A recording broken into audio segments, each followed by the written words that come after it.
ചേട്ടാ ഇപ്പോൾ ഉള്ള സ്ഥാനമുണ്ട്, ഒരു രീതിയിൽ ഒരു ആക്ടർ എന്നുള്ള രീതിയിൽ ഒരു സ്ഥാനമുണ്ട്, അത് നിലനിർത്തി പോയാൽ മതി എന്നാണോ അതോ ഇനി അടുത്ത ഈ പറഞ്ഞ സൂപ്പർ സ്റ്റാർ ലീഗ് അങ്ങനെ ആഗ്രഹങ്ങളുണ്ടോ?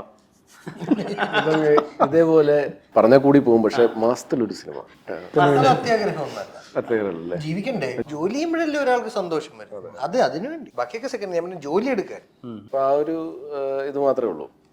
അടുത്ത ലെവലിലൊന്നും ഇല്ലെന്നേ. ഞാൻ പണ്ടുകൂടെ സിനിമ വന്നപ്പോൾ തൊട്ടേ സിനിമയിൽ ഒരു ഹീറോ ആയിട്ട് വന്നു.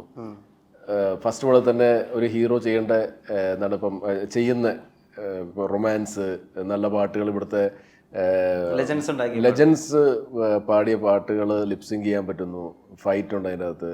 അത് ഫസ്റ്റ് ഹാഫിൽ ആൻറ്റി ഹീറോ, സെക്കൻഡ് ഹാഫിൽ ഹീറോ, അങ്ങനെയുള്ള എല്ലാ കാര്യങ്ങളും ആ പടത്തിൽ തന്നെ എനിക്ക് ചെയ്യാൻ കിട്ടിയിട്ടുണ്ട്. അപ്പോൾ ഞാൻ ആ സമയത്ത് വിചാരിച്ചിരുന്നത് ഇനിയിപ്പം പടം ചെയ്തില്ലെങ്കിലും കുഴപ്പമില്ല, ഒരുപാട് തന്നെ എല്ലാം ചെയ്തല്ലേ ഞാൻ. പക്ഷേ ഈ സിനിമ കരിയറായിട്ട് മാറിക്കഴിഞ്ഞപ്പോഴാണ് പിന്നെ സിനിമകൾ വേണമെന്നുള്ളൊരു ആഗ്രഹം വന്നത്.